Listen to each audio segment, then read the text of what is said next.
नमस्कार दोस्तों, कैसे हैं आप लोग। उम्मीद है कि सभी लोग बहुत स्वस्थ होंगे। चलिए आते हैं अपने टॉपिक पे। लास्ट डे हम लोगों ने देखा था कार्यपालिका के संदर्भ में। कार्यपालिका का ये आपका तीसरा वीडियो है। अभी तक जो हम लोगों ने पढ़ा है वो भाग 4 कंप्लीट कर चुके हैं हम लोग। 5वें भाग में हम लोग कार्यपालिका पढ़ रहे हैं। जो ये शेष हम लोग जो 5वां भाग पढ़ रहे हैं ये काफ़ी महत्वपूर्ण भाग है। संघ राज्य क्षेत्रों के बारे में, संघ की पूरी शक्ति के बारे में, संघ के अंतर्गत कौन कौन आता है इसके बारे में संपूर्ण डिटेल है। इसको अगर आप बारीकी से नहीं पढ़ेंगे तो आपको काफ़ी परेशानियों का सामना करना पड़ेगा। तो आज तक हम लोगों ने जो देखा वो भाग 1 देखा, जिसमें संघ और राज्य क्षेत्रों के बारे में हम लोगों ने पढ़ा। उसके पहले हम लोगों ने उद्देशिका और प्रियम्बल के बारे में पढ़ा था। फिर भाग 2 में हम लोगों ने नागरिकता के संदर्भ में पढ़ा। भाग 3 में हम लोगों ने फंडामेंटल राइट पढ़ा और भाग 4 में हम लोगों ने नीति निर्देशक तत्वों के बारे में पढ़ा, DPSP directive principle of state policy पढ़ा। फिर भाग 4 में हम लोगों ने फंडामेंटल ड्यूटीज़ यानी मौलिक कर्तव्य के बारे में पढ़ा और भाग 5 में हम लोग इसमें पढ़ रहे हैं कार्यपालिका। कार्यपालिका कौन सी कार्यपालिका? संघीय कार्यपालिका के संदर्भ में हम लोग पढ़ रहे हैं। संघ की जो हमारी कार्यपालिका है इसके बारे में पढ़ रहे हैं। इसमें हम लोगों ने देखा है क्या क्या चीज़ें इसमें आती हैं। इसमें हम लोगों ने देखा है राष्ट्रपति महोदय हैं, उपराष्ट्रपति महोदय हैं, प्रधानमंत्री हैं, कैग हैं, मंत्रिपरिषद है। ये तमाम सारी चीज़ें इसमें हम लोग पढ़ेंगे, जिसमें से हम लोगों ने जो पिछले दिनों में 2 क्लासेज हम लोगों ने की उसमें संघीय कार्यपालिका के संदर्भ में कार्यपालिका कैसे कार्य करती है उसके बारे में पढ़ा हम लोगों ने। उसमें हम लोगों ने फिर इसके बाद स्टार्ट किए राष्ट्रपति महोदय। राष्ट्रपति महोदय के कुछ आर्टिकल्स हम लोगों ने पढ़े। आज उसी के क्रम में हम लोग राष्ट्रपति महोदय के बारे में ही पढ़ेंगे, क्योंकि संघीय कार्यपालिका में राष्ट्रपति महोदय की जो महती भूमिका है इसको आप नज़रअंदाज नहीं कर सकते। एग्ज़ाम के पॉइंट ऑफ व्यू से बहुत ही महत्वपूर्ण है। इस नाते इसको बहुत अच्छी तरीके से इनकी शक्तियों के बारे में और इनके कितने कितने आर्टिकल्स के बारे में दिया गया है। तो जब भाग 5 स्टार्ट होता है तो 52 से लेकर 78 तक तो इसमें भाग 5 में दिया गया है, लेकिन इसमें से अगर देखेंगे तो 10 अनुच्छेद डायरेक्टली राष्ट्रपति महोदय पर ही डिपेंड करते हैं। अनुच्छेद 52 से लेकर के अनुच्छेद 62 तक आदरणीय राष्ट्रपति महोदय के ऊपर ही निर्भर है।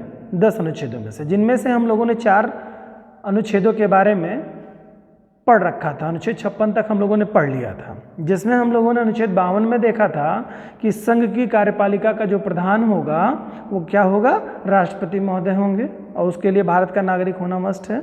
ये भी देखा था। जिन लोगों ने नहीं देखा है वो लास्ट वीडियो देख लेंगे, पिछला वीडियो, फिर उनको कॉन्सेप्ट अच्छी तरीके से समझ में आएगा।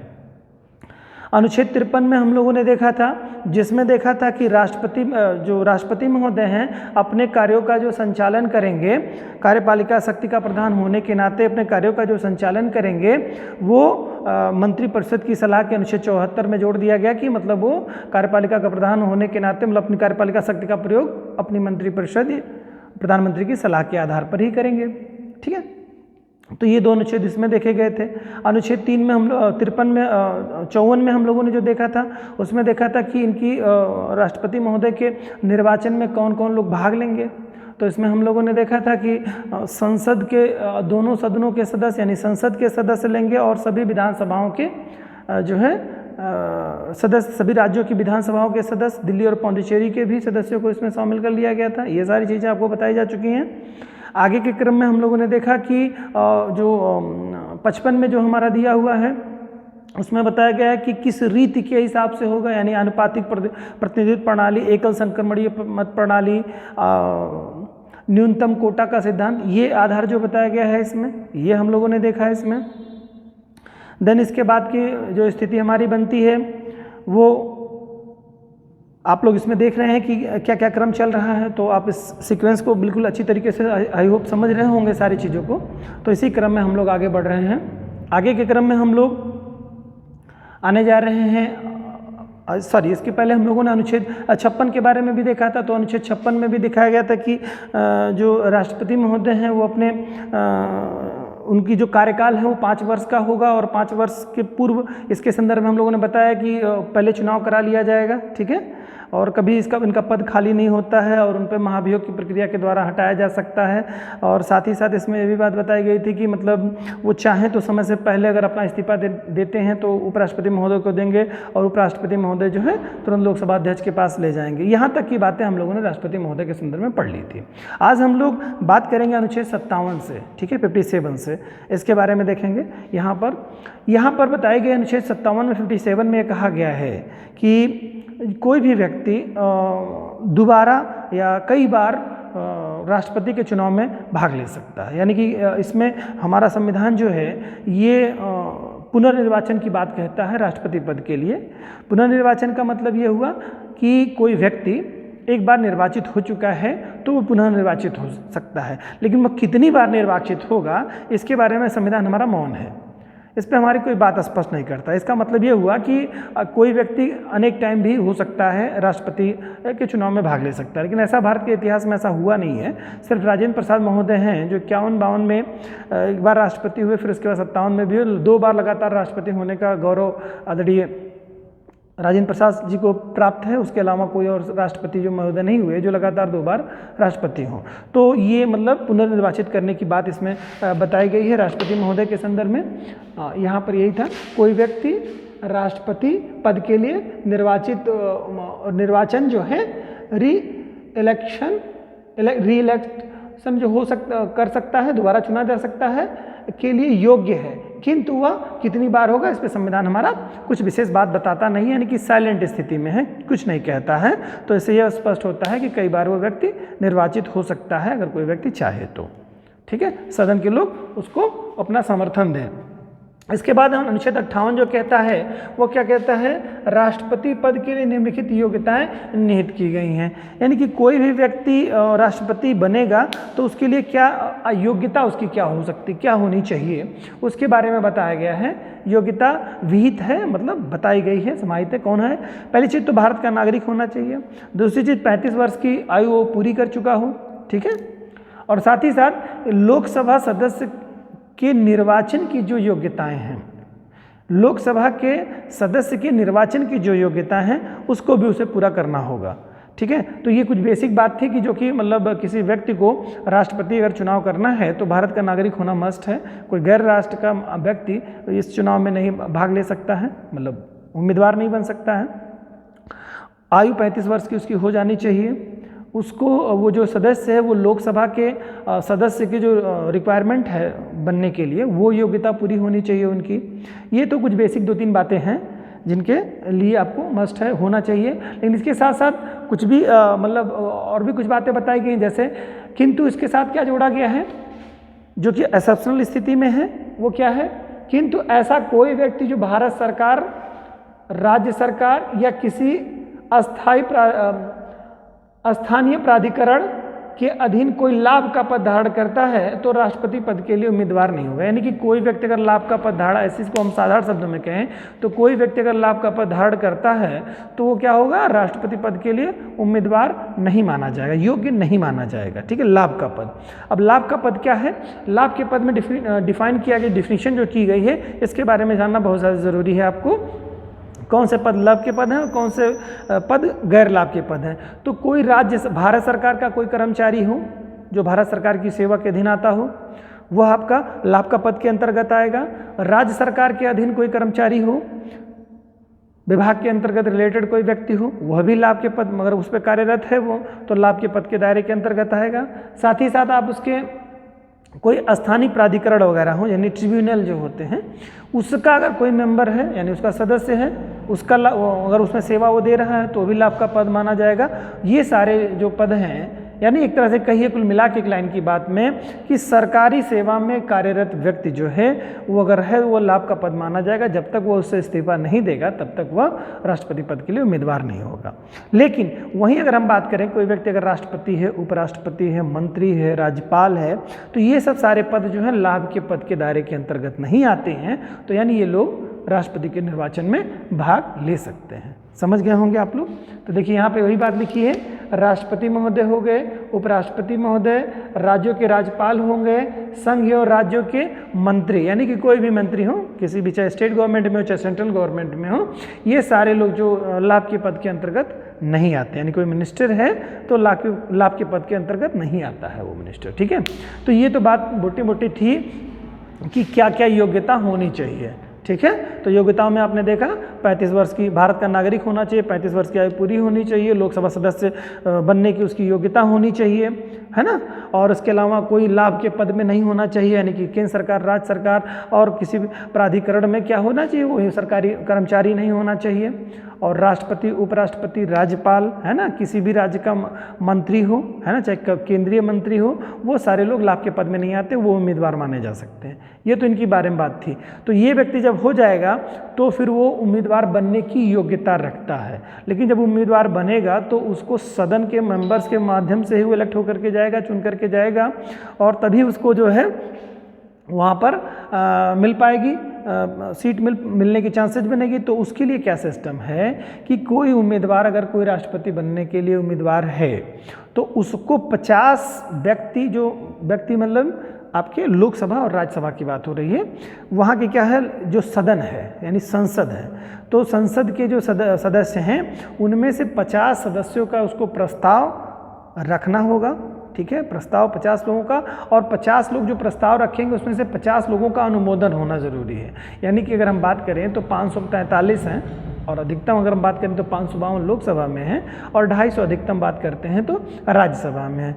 तो इसमें से आपको जो मेंबर्स की संख्या चाहिए होगी, 50 प्रस्तावक होने चाहिए, और 50 प्रस्ताव में 50 लोगों का ही उस पर सहमति होनी चाहिए। इसी सहमति को ही क्या कहें, अनुमोदित किए गए हों। ठीक है, 50 प्रस्तावक और 50 अनुमोदित सदस्य होंगे किसी व्यक्ति के, तो वो आगे की प्रक्रिया में बढ़ पाएगा राष्ट्रपति के चुनाव में, अन्यथा वो नहीं आगे बढ़ पाएगा। ठीक है, तो ये 50-50 की संख्या आपको याद रखनी चाहिए, लेकिन 97 से पहले ये संख्या जो 50-50 ना थी, 10-10 की संख्या हुआ करती थी। ठीक है, 10 प्रस्तावक होते हैं और 10 अनुमोदित करते थे उसको। ठीक है, किसी राष्ट्रपति के उम्मीदवार के लिए 97 से पहले, ये ध्यान रहे। इसके अलावा क्या होता है, दूसरी बात है कि इस समय जो वर्तमान स्थिति है, राष्ट्रपति के जमानत राशि जो रखी जाती है, हर एक चुनाव में आप देखेंगे तो उसमें एक जमानत राशि निर्धारित की जाती है। तो राष्ट्रपति महोदय के निर्वाचन में भी जो जमानत राशि हो 15,000 रुपये है, लेकिन 1997 से पहले ये 2500 रुपये हुआ करती थी। ठीक है, तो 97 से पहले दो चीज़ें परिवर्तित हुई, पहले जमानत राशि 2500 हुआ करती थी, और 10 प्रस्तावक होते थे और 10 अनुमोदक हुआ करते थे। लेकिन 1997 के बाद ये 50 प्रस्तावक और 50 अनुमोदक हो गए, और जो जमानत राशि हो गई वो क्या हो गई, 15,000 रुपये हो गई। ठीक है, इसके पीछे का मोटिव जो संविधान कहता है उसमें यही बताया जाता है कि जिससे कि ऐसे लोग ना उसमें पार्टिसिपेट करें, ऐसे लोग ना जाएं उसमें जो कि सीरियसली चुनाव में भाग नहीं लेते। बहुत सारा मतलब उस चुनाव में ऐसा ना हो कि बहुत सारे लोग पहुंच जा रहे हैं और ईजिली चले जाएं, तो ऐसा है। लेकिन ये 15,000 की राशि तो कोई बहुत बड़ी राशि है नहीं। बहरहाल बताया यही गया है कि इस तरह से आपका ये होना चाहिए। साथ ही साथ इसमें एक चीज़ और भी आपको जाननी बहुत ज़्यादा ज़रूरी है, किसी उम्मीदवार के जो कुल टोटल वैध मत पड़े हैं उसका अगर किसी को 1/6 हिस्सा अगर नहीं मिलता है टोटल वैध मतों के, है ना, जब राष्ट्रपति का चुनाव होगा उसमें जो वैध मत पड़ेंगे, है ना, कोई उम्मीदवार होगा तो तमाम सारे उम्मीदवार होंगे, मान लो 2, 3, 4 उम्मीदवार हैं, तो उन उम्मीदवारों में से अगर कोई भी एक उम्मीदवार 1/6 वोट, टोटल वोटों का 1/6 नहीं प्राप्त करता है तो उसकी जमानत राशि जो 15,000 रुपये है वो लैप्स मतलब जब्त कर ली जाएगी, उसको वापस नहीं की जाएगी। ये जमानत राशि सिर्फ चुनाव के दरमियान ही होती है। जो व्यक्ति हार जाता है और उसको 1/6 प्रतिशत वोट मिलते हैं तो उसको जमानत राशि वापस कर दी जाती है, अन्यथा उसके जब्त कर ली जाती है। ठीक है, इतनी बात तो आप समझ गए होंगे। तो ये तो कुल बात थी आपके राष्ट्रपति महोदय की योग्यता से रिलेटेड कि कौन सा व्यक्ति राष्ट्रपति के योग्यता को रिक्वायरमेंट को पूरी करता है। और अगला है मतलब ये 57 जो आपका था वो राष्ट्रपति पुनर्निर्वाचन के बारे में बता रहा था। अब बात करते हैं नेक्स्ट अनुच्छेद के बारे में जो कि अनुच्छेद 59 है। ठीक है, 59 क्या कहता है बेटा, आप इसको ध्यान से सुनिए। ये क्या कहता है, राष्ट्रपति संसद, अब संसद मतलब लोकसभा राज्यसभा अथवा राज्य विधानमंडल के किसी भी सदन का सदस्य नहीं होगा। ठीक है, यहाँ पर बात बता क्या रहा है उसको थोड़ा समझ लीजिए। सदन का सदस्य नहीं होगा, यानी कि कहने का मतलब कोई व्यक्ति, मान लो पहले लोकसभा में से किसी सदन का या राज्यसभा में से लोकसभा में से किसी सदन का, लोकसभा में राज्यसभा लोकसभा दोनों आ जाती है, और या किसी विधानसभा का, विधानसभा में से चाहे वो विधान परिषद हो चाहे विधानसभा का अगर सदस्य रहा हो और वह राष्ट्रपति बन जाता है तो वह उस पद पर आसीन नहीं हो सकता है। किस पद पर? अगर मान लो विधायक कहीं का है तो विधायक नहीं रह जाएंगे, वो पद खाली हो जाएगा। विधान परिषद के सदस्य हैं तो वो सदस्यता उनकी समाप्त हो जाएगी। लोकसभा के सदस्य हैं तो उसकी लोकसभा की उनकी सदस्यता समाप्त हो जाएगी। राज्यसभा के सदस्य हैं तो राज्यसभा की सदस्यता समाप्त हो जाएगी। आप समझ गए होंगे बात को।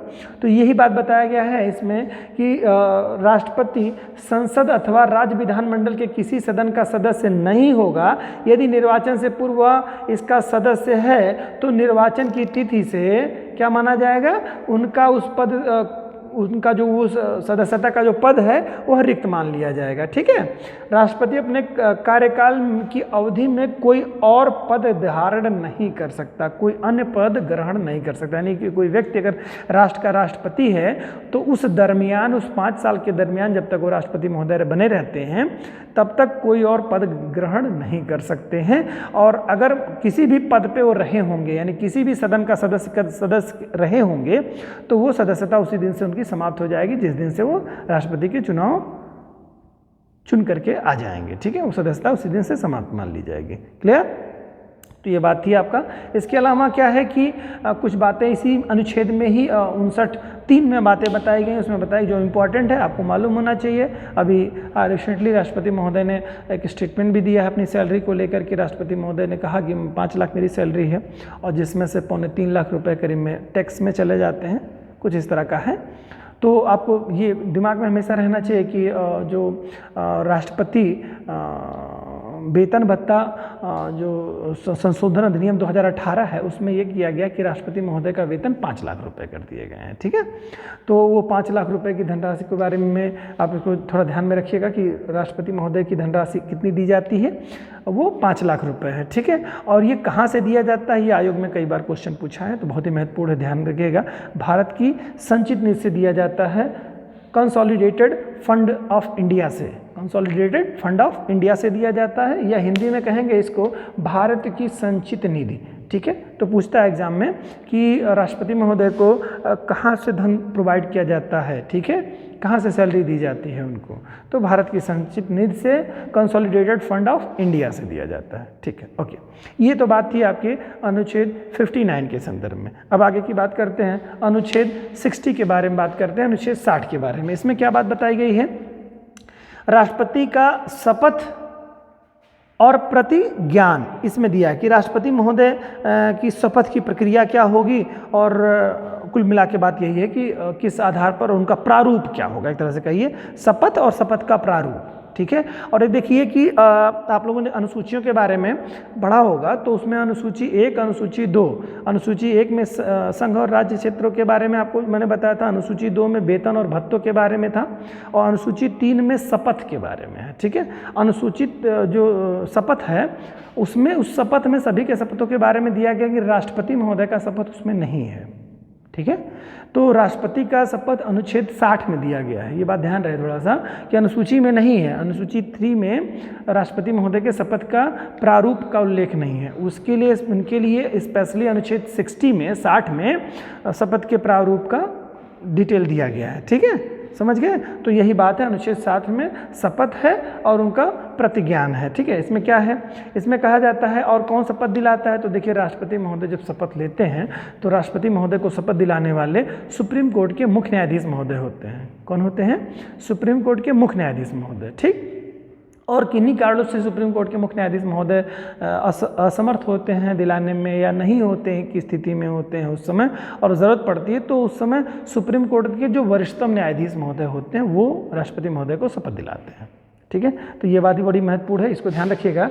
राष्ट्रपति अपना पद ग्रहण करने से पूर्व सुप्रीम कोर्ट के मुख्य न्यायाधीश, ठीक है, मुख्य न्यायाधीश, और जब वो नहीं उपस्थित होते हैं उनकी अनुपस्थिति में सुप्रीम कोर्ट के ज्येष्ठतम यानी वरिष्ठतम, जो सबसे ज्येष्ठ हो, सबसे बड़े अधिकारी हो, यानी कि दूसरे नंबर की जो वरीयता रखते हों, सुप्रीम कोर्ट के मुख्य न्यायाधीश के मतलब अगले बनने वाले हों या दूसरे जो वरिष्ठतम न्यायाधीश हों वो के समक्ष अधोलिखित प्रकार से यानी निम्नलिखित प्रकार से प्रतिज्ञान करता है। प्रतिज्ञान यानी कि क्या करता है, राष्ट्रपति महोदय का शपथ का प्रारूप क्या है, जरा इसको देख लीजिएगा, बड़ा ही महत्वपूर्ण है ये। राष्ट्रपति महोदय का शपथ का प्रारूप क्या होता है, कहेंगे एग्जाम में इससे भी क्वेश्चन कूट में आए हुए हैं, तो ध्यान से सुनिएगा। इसमें कहते हैं क्या, इनका जो प्रारूप है, जो शपथ का प्रारूप है वो है, श्रद्धापूर्वक राष्ट्रपति के पदीय कर्तव्यों का पालन करूंगा।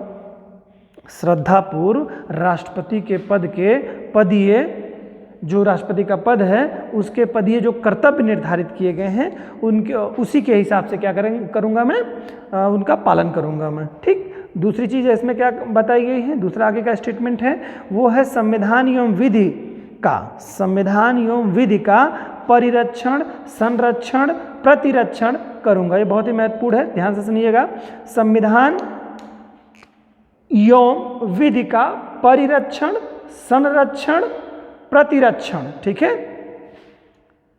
ये तीन जो शब्द हैं, इसको परिरक्षण को प्रिजर्व कहते हैं और संरक्षण को प्रोटेक्ट कहते हैं, प्रतिरक्षण को डिफेंड कहते हैं, ठीक है। ये शब्द आप थोड़ा ध्यान रखिएगा, ये परिरक्षण, संरक्षण और प्रतिरक्षण करूंगा, ठीक है। आगे के स्टेटमेंट में है भारत की जनता की सेवा एवं कल्याण में निहित रहूंगा।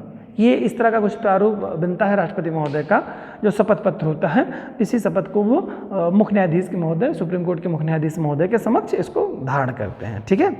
देखिए बेटा, बहुत सारे लोगों को थोड़ी विजिबिलिटी में प्रॉब्लम आपको हो सकता है, हो रही हो कहीं कहीं, तो इससे आप लोग क्या करते हैं, जो भी स्टेटमेंट्स, मेरे जितने भी स्टेटमेंट्स हैं, यदि आप चाहें तो उसके नोट्स अच्छे से बना लें। जो बोर्ड पे लिखा रहता है ये सिर्फ आपको समझाने के लिए होता है कि एक तथ्य थोड़ा सिस्टमेटिक वे से आप लोगों को मिले, अन्यथा की स्थिति में थोड़े से तथ्य इधर के उधर हो सकते हैं। तो इस कारण से प्रयास किया जाता है कि आपको सीधा सीधा से स्टेटमेंट मिले। आप इससे बिल्कुल भ्रमित ना हो कि मतलब हमारे बहुत सारे ऐसे तथ्य ऐसे होते हैं जो इसमें नहीं भी होते हैं, फिर भी मैं बताता हूँ आपको। तो वो तथ्य इसके पीछे का ये नहीं कि अगर विजिबिलिटी नहीं है तो आप मेरे स्टेटमेंट को सुने, अगर नोट्स बनाना चाहते हैं आप तो उस नोट्स को बना डालें, ठीक है। तो इस पर बहुत ज़्यादा प्रेशर करने की जरूरत नहीं कि हमको विजिबिलिटी में कमी है, दिख नहीं रहा है हमको, तो ऐसा नहीं। मैं सारे स्टेटमेंट्स को पढ़ देता हूँ, ठीक है। जो भी वर्ड्स हैं सारे वर्ड्स को मैं पढ़ता हूँ, आप उसको हैंड रिटन वर्क अपने नोट्स बना डालें अगर चाहें तो, ठीक है। तो इसके लिए परेशान ना हो कि हमको दिखाई नहीं दे रहा है, मैं सारी चीज़ें बोलता हूँ, आप उसको लिख डालें अपने नोट्स में, ठीक है। तो ये तो बात हो गया अनुच्छेद 60 के राष्ट्रपति के शपथ के बारे में हो गया। अगला है अनुच्छेद 61, ठीक है। दो अनुच्छेद इधर बचे हुए हैं। इधर क्या है, 61 में क्या कहते हैं, राष्ट्रपति द्वारा संविधान का अतिक्रमण किए जाने पर उनके खिलाफ महाभियोग की प्रक्रिया चलाई जा सकती है। यानी कि ऐसी स्थिति लगती है कि राष्ट्रपति महोदय संविधान का अतिक्रमण कर रहे हैं तो उनके ऊपर महाभियोग चलेगा। यानी कि कह सकते हैं अनुच्छेद 61 में महाभियोग के संदर्भ में बातें बताई गई हैं। क्या बताई गई हैं, महाभियोग के संदर्भ में बातें बताई गई हैं। इसमें क्या कहा गया है और इसकी प्रक्रिया क्या होगी, महाभियोग मतलब जो है, जो ये महाभियोग की प्रक्रिया है ये सदन के किसी भी सदन में चलाई जा सकती है, लोकसभा या राज्यसभा किसी में भी लाया जा सकता है इनके खिलाफ। और ये जो संसद जो प्रक्रिया करती है राष्ट्रपति महोदय के महाभियोग लगाने की, हालांकि भारत में अभी तक ऐसा कुछ हुआ नहीं है, महाभियोग किसी के ऊपर लगा नहीं है, सिद्ध नहीं हो पाया अभी तक, आज तक ये प्रक्रिया पूरी तरह से किसी के ऊपर लागू नहीं हुई, किसी राष्ट्रपति महोदय के ऊपर। तो ये जो प्रक्रिया है ये कैसी है, न्यायिक है या अर्ध न्यायिक प्रक्रिया है, तो ध्यान रखिएगा यह अर्ध न्यायिक प्रक्रिया है, ठीक है। महाभियोग संसद पर चलाई जाने वाली एक अर्ध न्यायिक प्रक्रिया है। अब कैसे इसको लाया जाता है महाभियोग का प्रस्ताव, तो महाभियोग का जो प्रस्ताव है वो संसद के किसी भी सदन में लाया जा सकता है, चाहे वो लोकसभा हो चाहे वो राज्यसभा हो, ठीक है, किसी सदन में लाया जा सकता है। लेकिन सदन में जब लाया जाएगा तो उसके लिए उनके लिए कुछ मानक निर्धारित किए गए हैं। एक तो 14 दिन पहले राष्ट्रपति महोदय को सूचित करना होगा आपको, ऐसे नहीं कि आप सडनली ले आए, नहीं, कोई भी सदन जब लेके आएगा तो 14 दिन पहले उनको सूचना देनी होगी। ये तो एक बेसिक बात थी कि सूचना देनी होगी 14 दिन पहले, लेकिन उसमें से क्या होगा कि जिस सदन में आ रहा है, चाहे वो लोकसभा में आ रहा है चाहे राज्यसभा में आ रहा है, उसमें 1/4 सदस्यों के हस्ताक्षर होने चाहिए, ठीक है। एक चौथाई यानी 1/4 सदस्य, ठीक है। मान लो लोकसभा में आ रहा है 550 52 के आंकड़े हैं, ठीक है, लेकिन 43 ही रहते हैं, तो आप मान के चलिए 550 के आंकड़े में, तो एक चौथाई सदन, जो सदन के सदस्य हैं, एक चौथाई यानी कि आप उसको आकलन कर लेंगे तो 110 से प्लस आपके सदस्य होने चाहिए, ठीक है। तो उनकी अगर सिग्नेचर होंगे तभी वो किसी सदन में लाया जा सकता है। ये तो बाद में लोकसभा की बात करी, सेम इसी तरह से जो कि राज्यसभा की बात है तो वहाँ तो 250 सदस्य अधिकतम वाले हैं, तो उसका एक चौथाई सदस्य आपको होना चाहिए, ठीक है। उस पर सिग्नेचर होने मस्ट है, तभी वो किसी सदन में पास हो सकता है।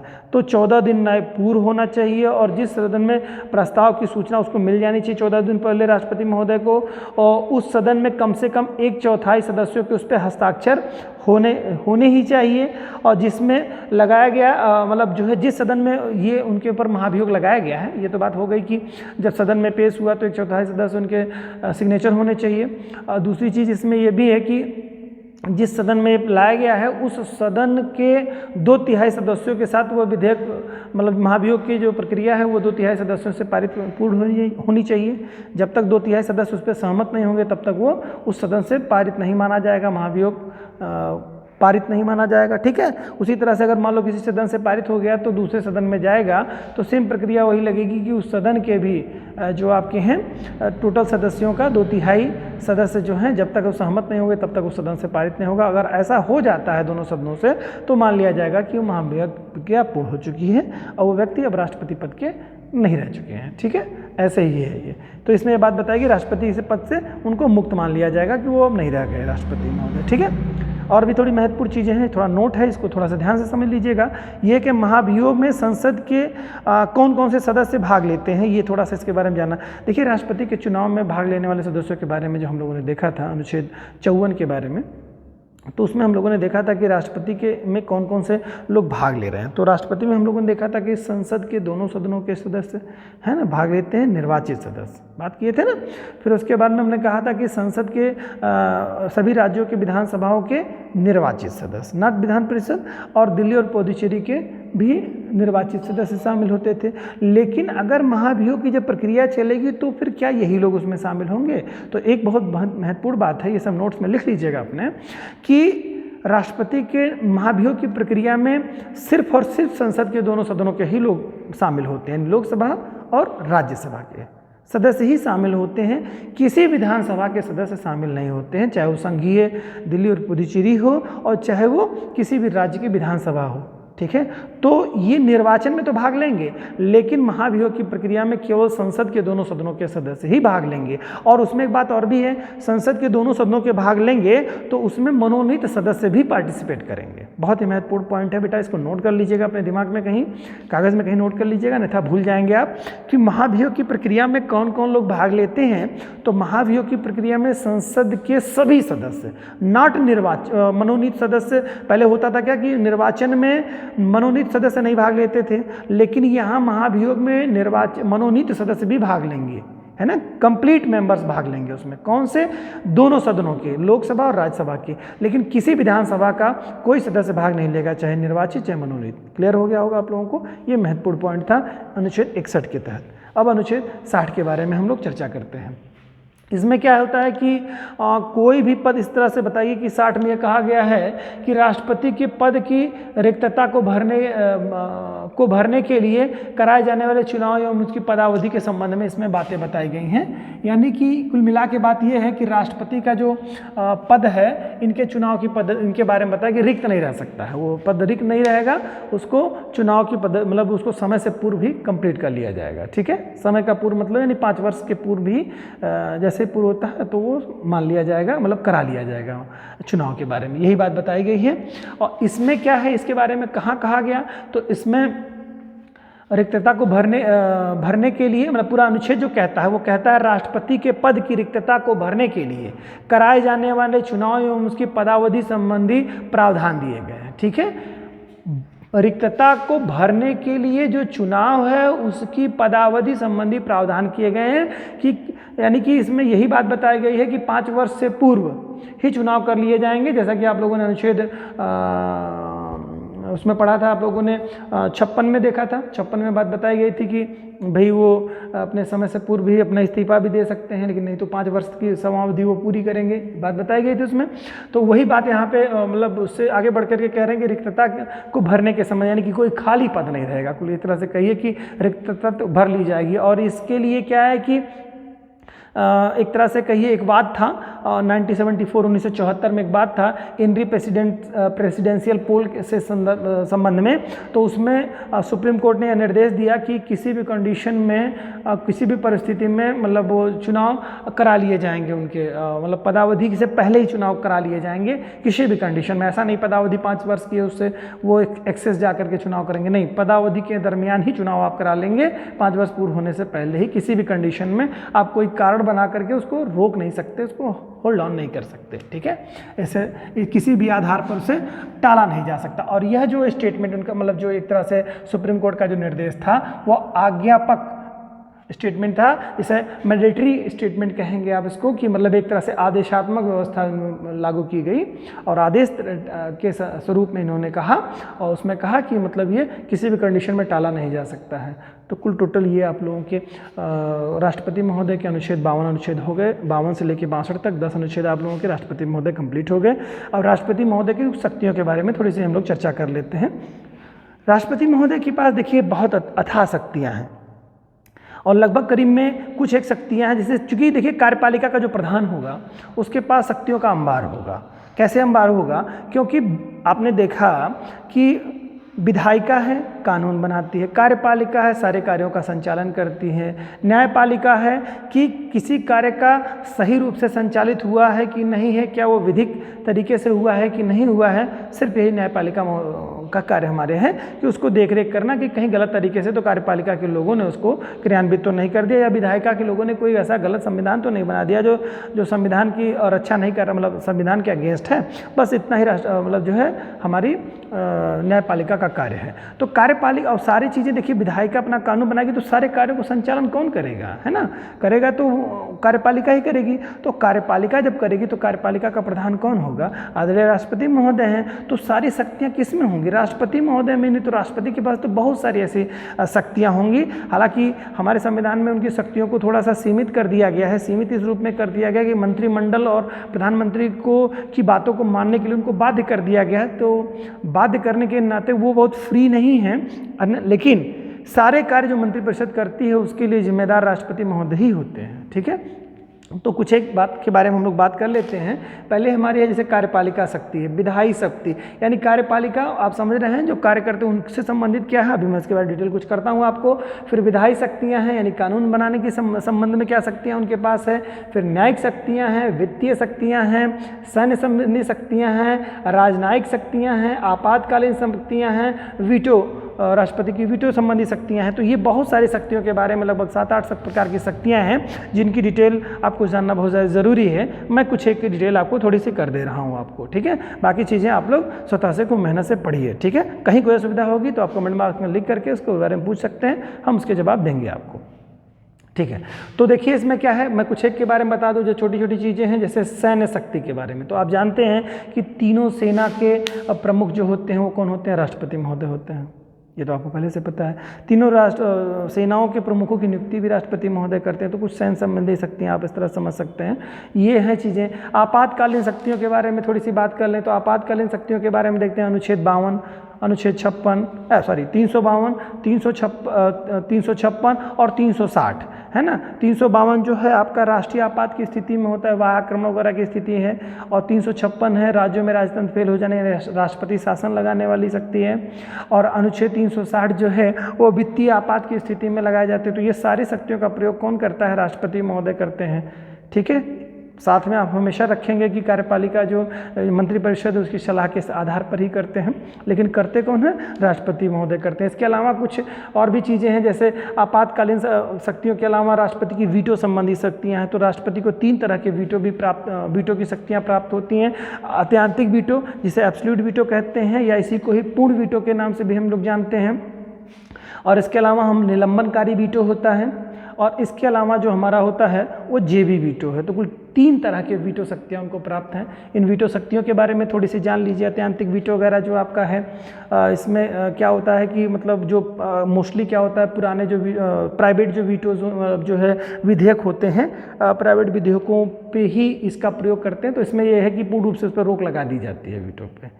हालांकि सरकारी विधेयक वगैरह पे मोस्टली नहीं कर पाते हैं, वो नहीं हो पाता उस पर राष्ट्रपति महोदय नहीं उस पर रोक लगाते हैं। वो तभी कंडीशन में होता है कि कोई विधेयक लाया गया है सदन में और सदन में पारित संयोग से नहीं हो पाया, उसके पहले ही कि क्या नाम है कि वो सरकार जो लेके विधेयक आई थी वो गिर गई या उसने इस्तीफा दे दिया, तो दूसरा जब कोई आता है, दूसरी गवर्नमेंट जब बनती है, तो उस स्थिति में फिर वहाँ पर वो कर पाते हैं। तो ये थोड़ा सा डिटेल इसकी जब हम लोग करेंगे तब यहाँ पे देखिएगा। तो अत्यंतिक वीटो है, इसमें पूर्ण वीटो के नाम से भी जाना जाता है, यानी कि पूर्ण रूप से अधिग्रहण कर विधेयक का अधिग्रहण कर लेते हैं। ठीक है।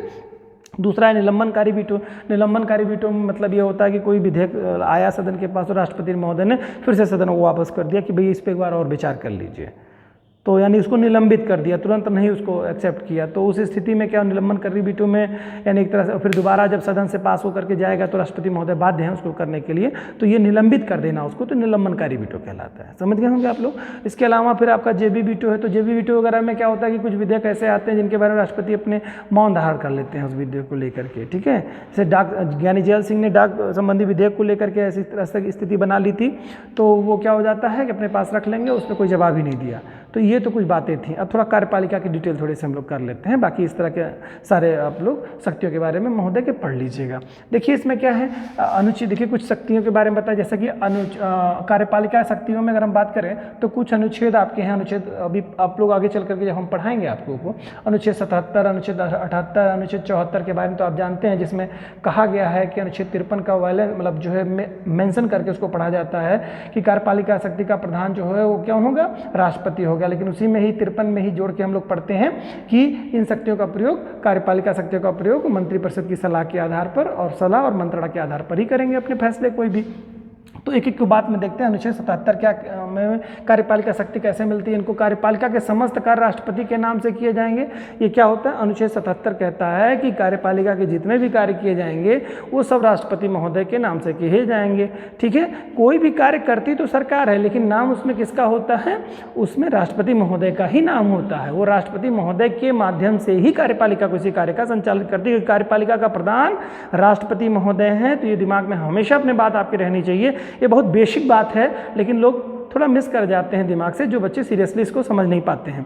तो ये बात ध्यान रखिएगा कि जो भी सरकार कार्य करेगी वो सब किसके नाम से करेगी, आदरणीय राष्ट्रपति महोदय। कोई विधेयक आएगा तो राष्ट्रपति महोदय की स्वीकृति से ही माना जाएगा। वो पारित अगर हो गया है, पेश हो गया है, ठीक है, तो जो भी कार्य हैं वो कार्यपालिका के, वो कार्यपालिका का प्रमुख होने के नाते राष्ट्रपति महोदय की स्वीकृति उस पर, या तो शुरुआती दौर में से वित्तीय जो भी व्यवस्था है उसके लिए राष्ट्रपति महोदय की पहले स्वीकृति जरूरी होती है। बाकी के लिए कि जब फाइनली जो कोई विधेयक पारित हो जाता है, जब तक राष्ट्रपति उस पर, जैसे मान लो कोई विधेयक है वो लोकसभा राज्यसभा से पारित हो गया और जब तक राष्ट्रपति की स्वीकृति नहीं मिलती तब तक वो कानूनी रूप नहीं ले पाता, क्योंकि कार्यपालिका के प्रधान है। ठीक है। तो इस तरह से बात है। तो कार्यपालिका के समस्त कार्य राष्ट्रपति के नाम से किए जाएंगे। और अनुच्छेद 78 क्या कहता है बेटा, वो कहता है राष्ट्रपति को संघ के मामले में सूचना प्राप्त करने का अधिकार है। ठीक है।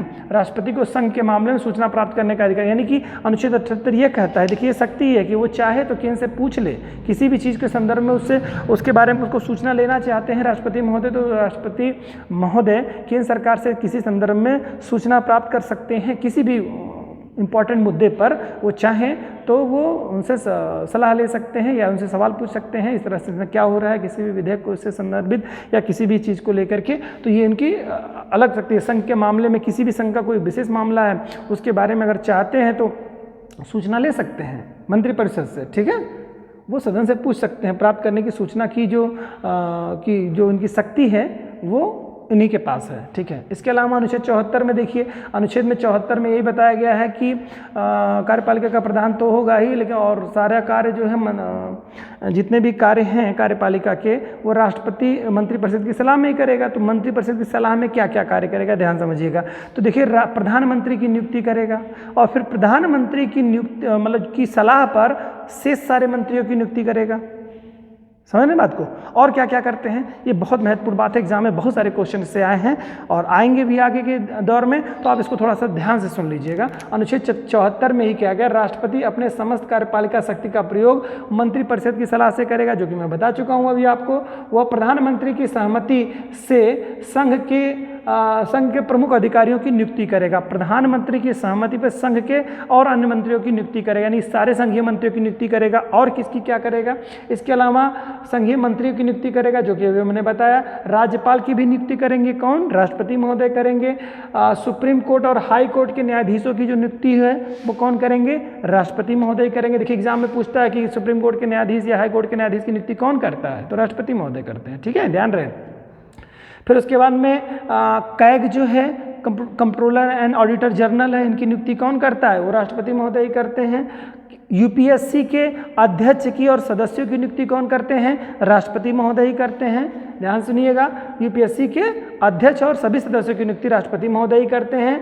मुख्य निर्वाचन आयुक्त, ठीक है, मुख्य चुनाव आयुक्त या मुख्य निर्वाचन आयुक्त वो करते हैं। उसके अलावा 2 अन्य चुनाव आयुक्त होते हैं, उनकी भी नियुक्तियां राष्ट्रपति महोदय ही करते हैं। एक एक सुनते जाइएगा। जितना भी अल्पसंख्यक आयोग के अध्यक्ष उपाध्यक्ष हैं उनकी नियुक्ति कौन करेगा, राष्ट्रपति महोदय करेंगे। महिला आयोग के अध्यक्ष और सदस्यों की नियुक्ति कौन करेगा, राष्ट्रपति महोदय करेंगे। अनुसूचित जाति अनुसूचित जनजाति के अध्यक्ष एवं सदस्यों की नियुक्ति राष्ट्रपति महोदय करेंगे। ओबीसी यानी पिछड़ा वर्ग आयोग के जो अध्यक्ष और उपाध्यक्ष और सदस्यों की नियुक्ति कौन करेंगे, राष्ट्रपति महोदय ही करेंगे। ये सब जान लीजिए, आप लोग ध्यान सुन लीजिए। संघ के क्षेत्रों में राज्यपाल या प्रशासक तथा दिल्ली और पौंडीचेरी के मुख्यमंत्रियों की नियुक्ति भी यही करते हैं। यानी कि जितना भी संघ शासित प्रदेश हैं वहाँ के जो चाहे प्रशासक या राज्यपाल हो, जैसे दिल्ली हो गया है ना, जम्मू एंड कश्मीर इस समय हो गया है, और ऐसे पुदुचेरी हो गया है, तो वहाँ के राज्यपालों की नियुक्ति जो करेंगे वो क्या, राष्ट्रपति महोदय करेंगे। और ध्यान सुनिएगा, 2 मुख्यमंत्री केंद्र शासित प्रदेशों में दिल्ली और पुदुचेरी के मुख्यमंत्रियों की नियुक्ति भी राष्ट्रपति महोदय ही करते हैं। एग्जाम में क्वेश्चन पूछा है इससे रिलेटेड, तो ये चीज़ें करते हैं। तो ऐसे बहुत सारी शक्तियों का प्रयोग राष्ट्रपति महोदय करते हैं। आई होप आप लोग इस चीज़ को समझ रहे होंगे और आप लोगों को ये टॉपिक राष्ट्रपति महोदय समझ में आए होंगे, और कमोबेश लगभग करीब में बहुत सारी चीज़ें इसमें हम लोगों ने जान ली है। अब इस स्थिति में हम पहुंच चुके हैं कि हम बहुत सारे क्वेश्चंस के जवाब दे सकते हैं, प्री और मेंस दोनों के पॉइंट ऑफ व्यू से, दृष्टिकोण से। अब अगले वीडियो में हम लोग देखेंगे उपराष्ट्रपति महोदय। धन्यवाद।